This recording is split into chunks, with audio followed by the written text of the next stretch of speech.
Hello guys, എല്ലാവർക്കും പുതിയ വീഡിയോയിലേക്ക് സ്വാഗതം. ഇന്നത്തെ ഈ വീഡിയോയിൽ സോളോ ലെവലിലെ ടോപ്പ് 10 സ്ട്രോങ്ങസ്റ്റ് ഹണ്ടേഴ്സിനെ കുറിച്ചായിരിക്കും പറയാൻ പോകുന്നത്. വീഡിയോ തുടങ്ങുന്നതിന് മുമ്പ് തന്നെ സ്പോയിലർ വാണിംഗ്. ഈ വീഡിയോയിൽ സോളോ ലെവലിൻ്റെ മാനുവലിൽ നിന്ന് ഹെവി സ്പോയിലേഴ്സ് കാണും. ഒട്ടും സമയം കളയാതെ വീഡിയോയിലേക്ക് കിടക്കാം. ലിസ്റ്റിൽ നമ്പർ 10 വരുന്ന ഹണ്ടറാണ് ജപ്പാനിലെ നമ്പർ 1 ഹണ്ടർ ഗോട്ടോ റിയുജി.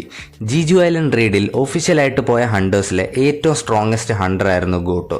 അതുമാത്രമല്ല, ജപ്പാനിലെ ഏറ്റവും വലുതും സ്ട്രോങ്ങസ്റ്റുമായിട്ടുള്ള ഗിൽഡ് ഡ്രോസോഡ് ഗിൽഡിന്റെ ക്യാപ്റ്റനും കൂടെയായിരുന്നു ഗോട്ടോ റിയുജി. ഗോട്ടോ റിയുജി ഒരു ഫൈറ്റിംഗ് ടൈപ്പ് ഹണ്ടറാണ്. ഇനി ഗോട്ടോന്റെ അച്ചീവ്മെന്റ്സിനെ പറ്റി പറയുകയാണെങ്കിൽ ഗോട്ടോന്റെ ഏറ്റവും വലിയ അച്ചീവ്മെന്റ് ആണ് ജിൻവുവിന്റെ മേളിൽ മുറിവേൽപ്പിക്കാൻ പറ്റുന്നത്. ജിൻവു ഗോട്ടോന്റെ കൂടെയുള്ള ഫൈറ്റ് സീരിയസ് ആയിട്ട് എടുക്കാത്തത് കൊണ്ടാണ് ഗോട്ടോന് മുറിവേൽപ്പിക്കാൻ പറ്റിയത്. എന്നാൽ പോലും അതൊരു വലിയ അച്ചീവ്മെന്റ് തന്നെയാണ്. അതുമാത്രമല്ല, ജിൻവു വരെ പറഞ്ഞായിരുന്നു ഗോട്ടോ അവിടെയുള്ള ബാക്കിയുള്ള എസ് റാങ്ക് ഹണ്ടേഴ്സിനെയും കാട്ടും ഒരു ലെവൽ മുകളിലാണെന്ന്. ഇതിന്റെയൊക്കെ കൂടെ തന്നെ ഗോട്ടോ റിയുജി ആണെങ്കിൽ ആൻഡ് കിങ്ങിന്റെ ഒരു അറ്റാക്ക് ബ്ലോക്ക് വരെ ചെയ്തായിരുന്നു. ബാക്കിയുള്ള എസ് റാങ്ക് ഹണ്ടേഴ്സിന് ആൻഡ് കിങ്ങിന്റെ അറ്റാക്ക് പോലും കാണാൻ പറ്റിയില്ലായിരുന്നു. നമ്പർ 9 വരുന്ന ഹണ്ടറാണ് റഷ്യയിലെ നമ്പർ 1 ഹണ്ടർ യൂരി ഓർലോഫ്. യൂരി ഒരു സപ്പോർട്ട് ടൈപ്പ് മേജ് ഹണ്ടറാണ്. യൂരിൻ്റെ മെയിൻ സ്പെഷ്യാലിറ്റിയാണ് അവൻ്റെ ബാരിയർ മാജിക്.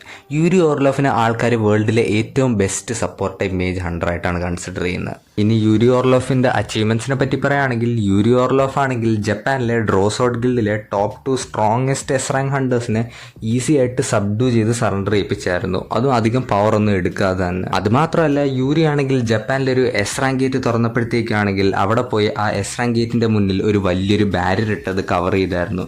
അതിൻ്റെ പുറത്തോട്ട് മോൺസ്റ്റേഴ്സ് ഒന്നും ഇറങ്ങാതിരിക്കാൻ വേണ്ടി. യൂരി ഇത്രയും വലിയ ബാരിയർ ആ ഡഞ്ചൻ്റെ മുന്നിൽ ഇട്ടെങ്കിലും ആ ഡഞ്ചൻ ബ്രേക്ക് ആയതിനു ശേഷം ഒരു വലിയ ജയന്റ് ഇതിൽ നിന്ന് ഇറങ്ങി വന്ന് ആ ബാരിയർ ഒറ്റയടിക്ക് തന്നെ പൊളിച്ച് കളയാണ് ചെയ്യുന്നത്. അതിനുശേഷം ആ ജയന്റ് ആണെങ്കിൽ യൂരിനെ തിന്നുകയും ചെയ്യും. യൂരി ഓർലോഫ് ആ ഫൈറ്റ് ഒറ്റയടിക്ക് തന്നെ തോക്കാനുള്ള റീസൺ യൂരി ഓർലോഫ് വീക്ക് ആയതുകൊണ്ടൊന്നും അല്ല. ജസ്റ്റ് ഒരു കുഴപ്പമേ ഉള്ളായിരുന്നു, ആ ജയൻസ് ഭയങ്കര സ്ട്രോങ് ആയിരുന്നു. ഈവൻ ജിൻവുവിന് തന്നെ ഒരുപാട് സമയം എടുത്തായിരുന്നു ആ ജയൻസിനെ തീർക്കാൻ വേണ്ടി, കാരണം അവർ അത്രയും സ്ട്രോങ് ആയിരുന്നു. ലിസ്റ്റിൽ നമ്പർ 8 പോകുന്നതിന് മുമ്പ് 2 കോൺസെപ്റ്റുകൾ എക്സ്പ്ലെയിൻ ചെയ്യാനുണ്ട്: റൂളേഴ്സും മൊണാർക്സും. സിമ്പിളായിട്ട് എക്സ്പ്ലെയിൻ ചെയ്യുകയാണെങ്കിൽ റൂളേഴ്സ് ഏഞ്ചലിക് ടൈപ്പ് ബീയിങ്സും മൊണാർക്സ് ഡീമൺ ടൈപ്പ് ബീയിങ്സും ആണ്. ഈ എർത്തിലുള്ള ഹണ്ടേഴ്സിന് പവേഴ്സ് കിട്ടാനും എർത്തിൽ ഡഞ്ചൻസ് വരാനുള്ള മെയിൻ റീസൺസ് ഈ റൂളേഴ്സും മൊണാർക്സും ആണ്. ഈ എർത്തിൽ വരുന്ന ഡഞ്ചൻസിനകത്തുള്ള മോൺസ്റ്റേഴ്സ് മൊത്തവും ഈ മൊണാർക്സിന്റെ സോൾജേഴ്സ് ആണ്. ആൻഡ് എല്ലാ ഹണ്ടേഴ്സിനും പവേഴ്സ് കിട്ടിയിരിക്കുന്ന റൂളേഴ്സിന്റെ കയ്യിൽ നിന്നാണ് ഈ റാങ്ക് തൊട്ട് എസ് റാങ്ക് വരെ. ഈ പവേഴ്സ് കിട്ടിയ ഹണ്ടേഴ്സിൽ ചില ഹണ്ടേഴ്സ് ഭയങ്കര സ്പെഷ്യലാണ്.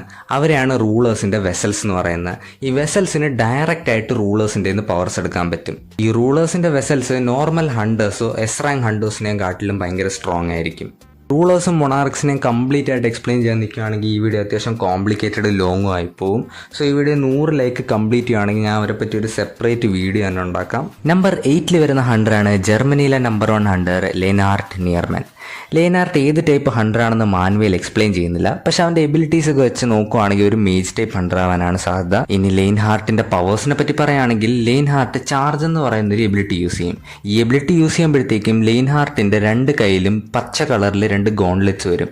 ഈ ഗോൺലെറ്റ്സ് യൂസ് ചെയ്ത് ചാർജ് എന്ന് പറയുന്ന ഒരു അറ്റാക്ക് ചെയ്യാൻ പറ്റും. ഇത് യൂസ് ചെയ്യുമ്പോഴത്തേക്കും കുറെ എനർജി ബീംസ് അവന്റെ കയ്യിൽ നിന്ന് പോകും. ഈ എബിലിറ്റി യൂസ് ചെയ്ത് റെയിൻഹാർട്ട് ആണെങ്കിൽ ബീസ്റ്റ് മൊണാർക്കിനെ ദൂരേക്ക് തെറിപ്പിച്ചായിരുന്നു. ഇത് ഇംപ്രസീവ് ആവുന്ന എപ്പോഴാണെന്ന് വെച്ചാൽ അവിടെ നിന്ന് ബാക്കി എസ് റാങ്ക് ഹണ്ടേഴ്സിന് ബീസ്റ്റ് മൊണാർക്കിനെ കണ്ട് അനങ്ങാൻ പോലും പറ്റുന്നില്ലായിരുന്നു.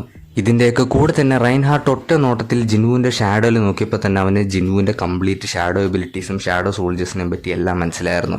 അതേസമയത്ത് വേറെ top S rank hunters Giotto റിയുജിക്കൊന്നും ഇതൊന്നും മനസ്സിലായത് പോലും ഇല്ലായിരുന്നു. ലിസ്റ്റിൽ നമ്പർ 7 വരുന്ന ഹണ്ടറാണ് ചെയർമാൻ ഗോ ഗിൻലി. ചെയർമാൻ ഗോ ഒരു റൂളറിന്റെ വെസലാണ്. ഞാൻ നേരത്തെ പറഞ്ഞ പോലെ റൂളറിന്റെ വെസൽസ് എന്ന് പറഞ്ഞാൽ ചില സ്പെഷ്യലി സെലക്റ്റഡ് ഹണ്ടേഴ്സ് ആണ്. ഈ ഹണ്ടേഴ്സിന് ഡയറക്റ്റ് ആയിട്ട് റൂളേഴ്സിൻ്റെ നിന്ന് പവേഴ്സ് എടുക്കാൻ പറ്റും. ടോട്ടലി 8 റൂളേഴ്സ് ആണുള്ളത്. ഈ 8 റൂളേഴ്സിനും അവരുടേതായ അവർക്ക് സെപ്പറേറ്റ് വെസൽസ് ഉണ്ട്. ആൻഡ് ചെയർമാൻ ഗു ഈ റൂളേഴ്സിൽ ഏറ്റവും strongest ruler, brightest fragment of ലൈറ്റിന്റെ വെസലും കൂടെയാണ്. ടെക്നിക്കലി നോക്കാൻ പോവുകയാണെങ്കിൽ ചെയർമാൻ ഗൂഗിൻലി ആയിരുന്നു ഏറ്റവും സ്ട്രോങ്ങസ്റ്റ് വെസലാകേണ്ടിയിരുന്നത്. കാരണം ഏറ്റവും സ്ട്രോങ്ങസ്റ്റ് റൂളറിൻ്റെ നിന്നാണ് ചെയർമാൻ പവർ എടുക്കുന്നത്. ഏറ്റവും സ്ട്രോങ്ങസ്റ്റ് റൂളറിൻ്റെ നിന്ന് പവർ എടുത്തിട്ട് പോലും ചെയർമാൻ ഇത്ര വീക്ക് ആയതിൻ്റെ റീസൺ എന്ന് വെച്ചാൽ അവൻ്റെ ബോഡിയാണ്. ചെയർമാൻ്റെ ബോഡിക്ക് റൂളറിൻ്റെ പവർ കംപ്ലീറ്റ് ആയിട്ട് കൺട്രോൾ ചെയ്യാൻ പറ്റത്തില്ല. റൂളറിൻ്റെ പവർ നന്നായിട്ട് യൂസ് ചെയ്യാൻ തുടങ്ങുകയാണെങ്കിൽ ബോഡി സ്വന്തമായിട്ട് ബ്രേക്ക് ഡൗൺ ആവാൻ തുടങ്ങും. ചെയർമാൻ്റെ ബോഡി ഇത്രയും വീക്ക് ആവുന്നതിൻ്റെ കാരണം ചെയർമാൻ്റെ വയസ്സാണ്. ചെയർമാൻ്റെ 70ാമത്തെ വയസ്സ് വെച്ചാണ് ചെയർമാൻ 100 ആയിട്ട് അവേക്കൺ ചെയ്തത്. ആ സമയത്ത് അത്യാവശ്യം പവേഴ്സ് യൂസ് ചെയ്യാൻ പറ്റുമായിരുന്നു ചെയർമാൻ്റെ റൂളറിൻ്റെ നിന്ന്. പക്ഷേ സമയം പോകുന്തോറും ചെയർമാൻ്റെ ബോഡി വയസ്സാകാൻ തുടങ്ങി.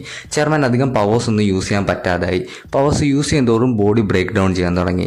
ചെയർമാൻ ഗോ 100 ആയിട്ട് അവേക്കൻ ചെയ്ത സമയത്ത് കൊറിയയിൽ ഏറ്റവും സ്ട്രോങ്ങസ്റ്റ് 100 ആയിരുന്നു. ചെയർമാന് ഡഞ്ചനിൽ പോകുന്നതും ഇഷ്ടമായിരുന്നു. പക്ഷെ സമയം പോകും തോറും ചെയർമാൻ്റെ ബോഡി ബ്രേക്ക് ഡൗൺ ആവാൻ തുടങ്ങി.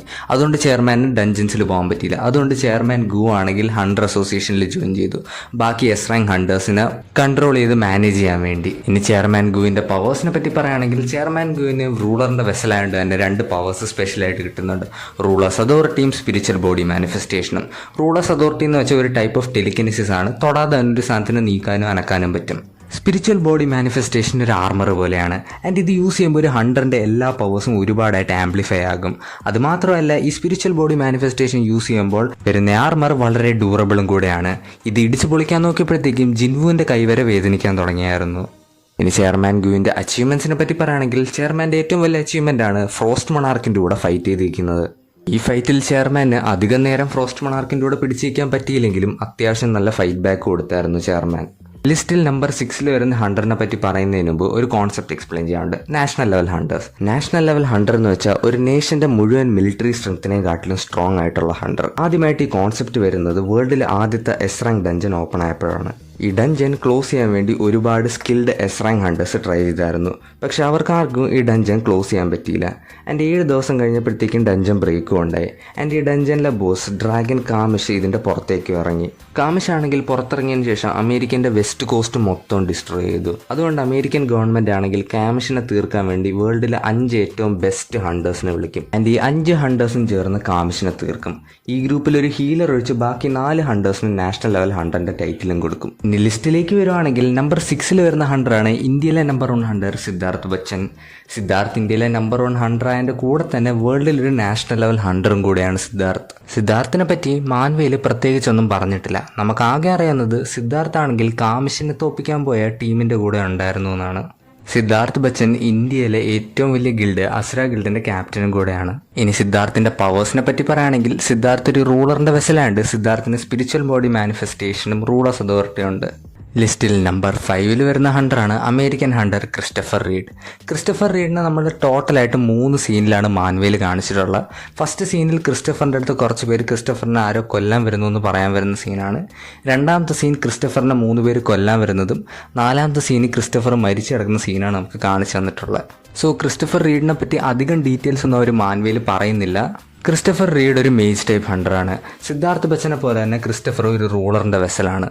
അതുകൊണ്ട് തന്നെ ക്രിസ്റ്റഫർ റീഡിന് സ്പിരിച്വൽ ബോഡി മാനിഫെസ്റ്റേഷനും റൂളേഴ്സ് അതോറിറ്റിയും യൂസ് ചെയ്യാൻ പറ്റും. ക്രിസ്റ്റഫർ റീഡാണ് നമുക്ക് മാൻവേയിൽ ആദ്യമായിട്ട് സ്പിരിച്വൽ ബോഡി മാനിഫെസ്റ്റേഷൻ യൂസ് ചെയ്യുന്നത് കാണിച്ചു തന്നിട്ടുള്ളത്. ഈ ഫോം യൂസ് ചെയ്യുമ്പോഴത്തേക്കും ക്രിസ്റ്റഫറിൻ്റെ സൈഡിൽ മൊത്തം ഗോൾഡൻ കളർ ഒരു ആർമർ വരും. എന്നിട്ട് അതിൻ്റെ തീ പോലൊരു സാധനം അവൻ്റെ തലേൻ്റെ മണ്ടയിൽ കൂടെ കത്തിക്കൊണ്ടിരിക്കും. ഇനി ക്രിസ്റ്റഫറിൻ്റെ അച്ചീവ്മെൻറ്റ്സിനെ പറ്റി പറയുകയാണെങ്കിൽ ക്രിസ്റ്റഫറിൻ്റെ ഏറ്റവും വലിയ അച്ചീവ്മെൻ്റ് ആണ് 3 മൊണാർക്സിൻ്റെ കൂടെ ഫൈറ്റ് ചെയ്തിരിക്കുന്നത്. ഈ ഫൈറ്റിന് ശേഷം ക്രിസ്റ്റഫർ മരിച്ചുവെങ്കിൽ ഇതൊരു വലിയ അച്ചീവ്മെൻറ്റ് തന്നെയാണ്. 3 മൊണാർക്ക് പോയിട്ട് ഒരു മൊണാർക്കിൻ്റെ കൂടെ ഫൈറ്റ് ചെയ്ത് പിടിച്ചിരിക്കുന്നത് ഒരു വലിയ അച്ചീവ്മെൻ്റ് ആണ്. ജിൻവുവിന് പോലും റീഅവേക്കൺ ചെയ്യുന്നതിന് മുമ്പ് 3 മൊണാർക്കിൻ്റെ കൂടെ ഫൈറ്റ് ചെയ്യാൻ പറ്റിയില്ലായിരുന്നു. ലിസ്റ്റിൽ നമ്പർ 4 വരുന്ന ഹണ്ടറാണ് ചൈനയിലെ നമ്പർ 1 ഹണ്ടർ ലിയൂജി ഗാങ്.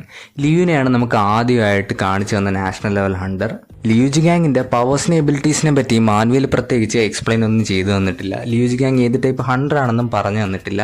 നമുക്ക് ആകെ കാണിച്ചു തന്നിട്ടുള്ള ലിയൂജി ഗാങ്ങിൻ്റെ 2 ഫൈറ്റ്സ് ആണ്. അതും രണ്ടും പ്രോപ്പർ ഫൈറ്റ്സ് ഒന്നും അല്ലായിരുന്നു. ഫസ്റ്റ് ഫൈറ്റ് ജീജു ഐലൻഡിൽ നിന്ന് രക്ഷപ്പെട്ടു പോയ ആൻസിൻ്റെ കൂടെയായിരുന്നു.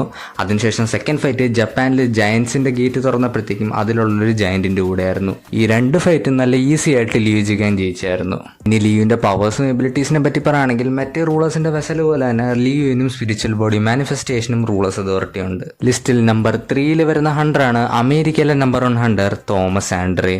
തോമസ് ആൻഡ്രേ ഒരു ടൈമിൽ വേൾഡിൽ ഏറ്റവും സ്ട്രോങ്ങസ്റ്റ് ഹണ്ടറായിട്ടായിരുന്നു അറിയപ്പെട്ടിരുന്നത്. അതുമാത്രമല്ല തോമസ് ആയിരുന്നു എർത്തിൽ വന്ന ഏറ്റവും വലിയ കലാമിറ്റി കാമിഷിനെ തോപ്പിച്ചതും. ഇതിൻ്റെയൊക്കെ കൂടെ തന്നെ തോമസ് ആൻഡ്രേ ആണെങ്കിൽ ജിൻവുവിൻ്റെ കൂടെയും ഫൈറ്റ് ചെയ്തായിരുന്നു. ഈ ഫൈറ്റിൽ ഒബ്വിയസ് ആയിട്ടും ജിൻവു ആണ് ജയിച്ച. എങ്കിലും തോമസ് ആൻഡ്രേ അത്യാവശ്യം നന്നായിട്ട് പിടിച്ചിരുന്നായിരുന്നു ഈ ഫൈറ്റിൽ. തോമസ് ആൻഡ്രേ ഒരു റൂളറിൻ്റെ വെസലാണ്ട് തോമസ് ആൻഡ്രേക്കും സ്പിരിച്വൽ ബോഡി മാനിഫെസ്റ്റേഷനും റൂളേഴ്സ് അതോറിറ്റിയും ഉണ്ട്. Thomas Andre spiritual body manifestation use ചെയ്യുമ്പോഴത്തേക്കും ബോഡി മൊത്തം ഒരു ഗോൾഡൻ കവർ ആർമറിലേക്ക് കവറാവും. ഈ ആർമർ പൊളിക്കാൻ ജിൻവുവിന് പോലും പാടായിരുന്നു. ജിൻവുവിൻ്റെ കൈ വരെ മുറിഞ്ഞായിരുന്നു ഈ ആർമർ പൊളിക്കുന്ന സമയത്ത്. ഇതിൻ്റെയൊക്കെ കൂടെ തന്നെ തോമസ് ആൻഡ്രേക്ക് സ്പിരിച്വൽ ബോഡി മാനിഫെസ്റ്റേഷനും റൂളേഴ്സ് അതോറിറ്റിയും ഒരുമിച്ച് യൂസ് ചെയ്യുമ്പോഴത്തേക്ക് ഒരു ബ്ലാക്ക് ഹോൾ വരെ ക്രിയേറ്റ് ചെയ്യാൻ പറ്റും. അതിന് റീഎൻഫോഴ്സ്മെൻ്റ് എന്നാണ് തോമസ് പറയുന്നത്. ഇനി തോമസിൻ്റെ വേറെ അച്ചീവ്മെൻറ്റ്സിനെ പറ്റി പറയുകയാണെങ്കിൽ തോമസ് ആണെങ്കിൽ ബീസ്റ്റ് മൊണാർക്ക് രാഖൻ്റെ കൂടെ ഫൈറ്റ് ചെയ്തായിരുന്നു. ഈ ഫൈറ്റിൽ അത്യാവശ്യം നന്നായിട്ട് തോമസ് പിടിച്ചിരുന്നായിരുന്നു. രാഖൻ അവൻ്റെ ഫുൾ പവേഴ്സ് യൂസ് ചെയ്യേണ്ടി വന്നു തോമസിനെ തോൽപ്പിക്കാൻ വേണ്ടി. ലിസ്റ്റിൽ നമ്പർ 2 വരുന്ന ഹണ്ടറാണ് ജിൻവുവിൻ്റെ അച്ഛൻ സ്വാങ് ഹ്വാൻ. സ്വാങ്ങും ഒരു റൂളറിൻ്റെ വസലാണ്. അതുകൊണ്ട് സ്വാങ്ങിനും റൂളേഴ്സ് അതോറിറ്റി സ്പിരിച്വൽ ബോഡി മാനിഫെസ്റ്റേഷനും ഉണ്ട്. പക്ഷേ സ്വാങ് ഇതുവരെയിട്ട് അത് മാനുവലി യൂസ് ചെയ്യാൻ നമുക്ക് കാണിച്ചു തന്നിട്ടില്ല. സ്വാങ് ബാക്കി ഹണ്ടേഴ്സിനെയും കാട്ടിയും സ്ട്രോങ് ആയതിൻ്റെ മെയിൻ റീസൺ സ്വാങ്ങിന് നേരിട്ട് വന്നാണ് റൂളേഴ്സ് പവർ കൊടുത്തത്. അതുകൊണ്ട് സ്വാങ് ബാക്കിയുള്ള റൂളേഴ്സിൻ്റെ വെസൽസിനെയും കാട്ടിലും കൂടുതൽ പവർഫുള്ളാണ്. ഇനി സ്വാങ്ങിൻ്റെ അച്ചീവ്മെൻറ്റ്സിനെ പറ്റി പറയുകയാണെങ്കിൽ സ്വാങ്ങിൻ്റെ ഏറ്റവും വലിയ അച്ചീവ്മെൻ്റാണ് 2 മൊണാർക്സിൻ്റെ കൂടെ ഒരുമിച്ച് ഫൈറ്റ് ചെയ്തിരിക്കുന്നത്. കുറച്ച് പേരും കൂടെ ഫൈറ്റ് പോയിരുന്നെങ്കിൽ സ്വാങ്ങിന് ചാൻസസും ഉണ്ടായിരുന്നു ആ മൊണാർക്സിനെ തോൽപ്പിക്കാനുള്ള. ലിസ്റ്റിൽ നമ്പർ 1 വരുന്ന ഹണ്ടർ മറ്റാരുമല്ല സുങ് ജിൻവു ആണ്. ജിൻവുവിൻ്റെ പവേഴ്സ് എബിലിറ്റീസിനെ പറ്റി ഞാൻ പ്രത്യേകിച്ചൊന്നും പറയുന്നില്ല. ഞാൻ ഓൾറെഡി ഒരു വീഡിയോ ചെയ്ത് വെച്ചിട്ടുണ്ട്, അത് വേണേൽ ചെക്കൗട്ട് ചെയ്യാം. ജിൻവുവിൻ്റെ ഏറ്റവും വലിയ അച്ചീവ്മെൻറ്റ്സിനെ പറ്റി പറയുകയാണെങ്കിൽ ഒന്നാണ് 8 മൊണാർക്സിനെയും ഒറ്റയ്ക്ക് തന്നെ ജിൻവു തോൽപ്പിച്ചായിരുന്നു. അതുമാത്രമല്ല സീരീസിൻ്റെ എൻഡ് ആകുമ്പോഴത്തേക്കും ജിൻവു ഓൾമോസ്റ്റ് ഒരു ഗോഡ് ലെവൽ ക്രീച്ചറും ആയി കഴിഞ്ഞായിരുന്നു. സോ വീഡിയോ ഇത്രയേ ഉള്ളൂ. വീഡിയോ ഇഷ്ടപ്പെട്ടെങ്കിൽ ലൈക്ക് ചെയ്യുക, ഇതേപോലെ വീഡിയോ കാണണമെങ്കിൽ ചാനൽ സബ്സ്ക്രൈബ് ചെയ്യുക. And as always keep being awesome. By.